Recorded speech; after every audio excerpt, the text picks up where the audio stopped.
नमस्कार, NDTV India में आपका स्वागत है। मैं हूं मनोरंजन भारती। आज चर्चा करेंगे इलेक्टोरल बॉन्ड की। अब आप कहेंगे इसमें नया क्या है? जी हाँ, नया है, इसलिए आपको बताने के लिए आया हूं। नया ये है कि क्या 21 तारीख को बदल जाएगा 2024 का चुनावी खेल। जी हाँ, 21 तारीख काफ़ी महत्वपूर्ण है और वो 2024 के चुनाव के लिए भी काफ़ी महत्वपूर्ण है, लोकसभा चुनाव के लिए। अब 21 को होना क्या है? 21 को होना ये है कि सुप्रीम कोर्ट ने अपने सख्त आदेश में कहा है, एसबीआई को कहा है कि वो जो है 21 तारीख को अदालत आए, सुप्रीम कोर्ट आए और एक हलफनामा यानी एफिडेविट जो है वो दाखिल करे। और एफिडेविट में वो सारी जानकारी होनी चाहिए जो जानकारी एसबीआई को है। तो सुप्रीम कोर्ट ने कहा है कि आप ये सारी जानकारी जो है इलेक्शन कमीशन ऑफ इंडिया, चुनाव आयोग को दे दीजिए।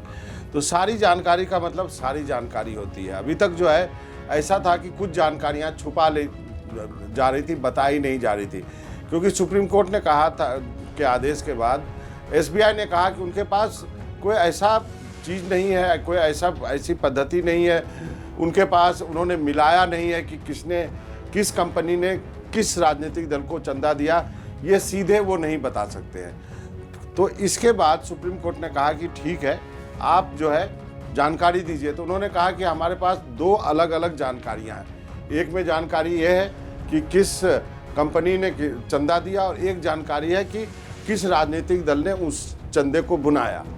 अब देखिए, लेकिन उसमें जो है एसबीआई ने वो संबंध स्थापित नहीं किया। हालांकि एसबीआई के पास ये जानकारी होगी, क्योंकि एसबीआई जो है एक बैंक है, हर साल ऑडिट करता है, तो उसको तो जानकारी होगी। तो एसबीआई जो है उसमें एक चालाकी कर गया। एसबीआई ने एक यूनिक नंबर जो होता है बॉन्ड में वो छुपा लिया। अब यूनिक नंबर क्या होता है? देखिए, आप यदि कोई बॉन्ड खरीदने गए तो उसमें एसबीआई ने अपना एक यूनिक नंबर डाला था, जो कि नंगी आंखों से दिखाई नहीं देता है। यूवी लाइट में ही आप वो यूनिक नंबर देख सकते हैं। जैसे आपके चेकबुक में एक नंबर होता है, जब आप चेक लेके बैंक में जाते हैं तो इनकैश करने के लिए, तो बैंक मिलाता है कि ये चेक नंबर जो है उन्होंने बैंक ने किसको इशू किया। ठीक इसी तरह से बॉन्ड जब एसबीआई ने इशू किया, वो बॉन्ड जो है चाहे करोड़ के हों, चाहे 10,000 के हों, चाहे 1 लाख के हों, 10 लाख के हों, उनमें एक यूनिक नंबर था। वो यूनिक नंबर लेके किसी कंपनी ने या किसी आदमी ने वो बॉन्ड खरीदा। बॉन्ड खरीदते उसमें नियम था कि 15 दिन के अंदर जो है वो बॉन्ड को इनकैश होना है। तो वो बॉन्ड खरीद के एक पॉलिटिकल पार्टी को दे दिया। पॉलिटिकल पार्टी ने, वही एसबीआई में गई पॉलिटिकल पार्टी, उन्होंने बैंक को इनकैश किया।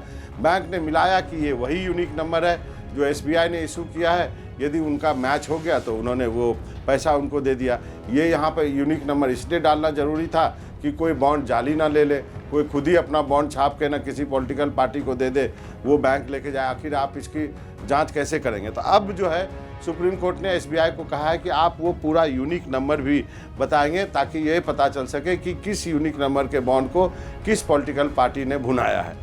अच्छा, अब उसके बाद क्या हुआ है कि कुछ पॉलिटिकल पार्टी ने खुद भी अपनी जानकारी, जब सख्ती हुई है जब सुप्रीम कोर्ट की, तो कुछ पॉलिटिकल पार्टी ने खुद भी जानकारी दे दी है। उसमें भी काफ़ी मज़ेदार किस्से हैं।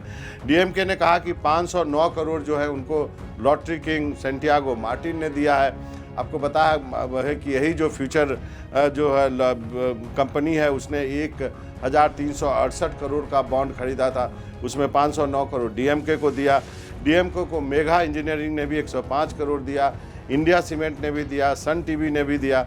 मेघा जो है इंजीनियरिंग है, उसने जेडीएस को भी 50 करोड़ दिया। तो ये सारी कुछ पॉलिटिकल पार्टी ने जानकारी दी है। जैसे जेडीयू ने कहा कि उन्हें मालूम नहीं बॉन्ड उनके पास कहाँ से आए, कोई उनके दफ्तर में फेंक के चला गया। ऐसी बातें भी कही गई। लेकिन बीजेपी और बड़े राजनीतिक दल हैं, कांग्रेस जैसे ने, उन्होंने जो है जानकारी देने से मना कर दिया। बोला कि हमारे पास कोई जानकारी नहीं है, हम इसका खाता भाई नहीं रखते हैं। तो फिर कैसे अब मालूम चलेगा? जब पॉलिटिकल पार्टी ने मना कर दिया कि हम जानकारी नहीं देंगे, तो कैसे मालूम चलेगा? तो मालूम चलेगा उसी यूनिक नंबर से।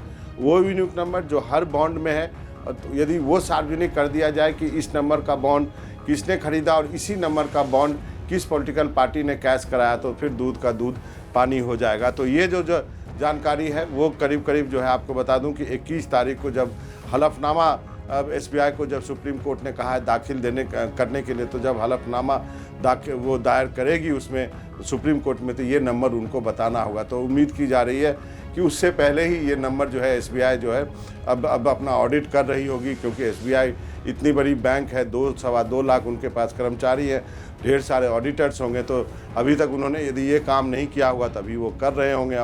और उम्मीद हम लोग ये कर रहे हैं कि 21 तारीख के पहले ही ये यूनिक नंबर जो है एक बंद लिफाफे में या कहें पेन ड्राइव में इलेक्शन कमीशन को भी दे दिया जाएगा।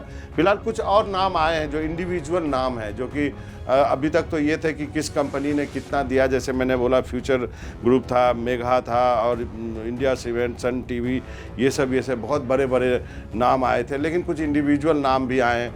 लक्ष्मी निवास मित्तल ने भी 35 करोड़, लक्ष्मी बल्लभ मर्चेंट ने 25 करोड़, राहुल भाटिया ने 20 करोड़, इंदर जयसिंघानी ने 14 करोड़, राजेश मन्नालाल अग्रवाल ने 13 करोड़, जो इन सब लोगों ने भी जो है इंडिविजुअल चंदे भी दिए हैं। ये लिस्ट काफ़ी लंबी है।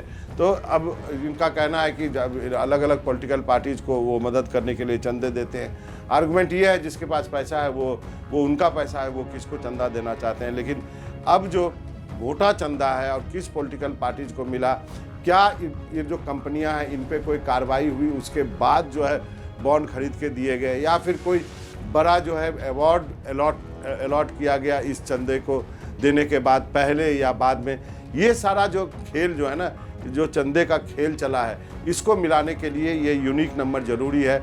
और ये यूनिक नंबर जो है 21 को ही पता चलेगा। इसलिए हम आपको बता रहे हैं कि 21 को बदल सकता है 2024 का चुनावी खेल। मनोरंजन भारती को इजाज़त दीजिए।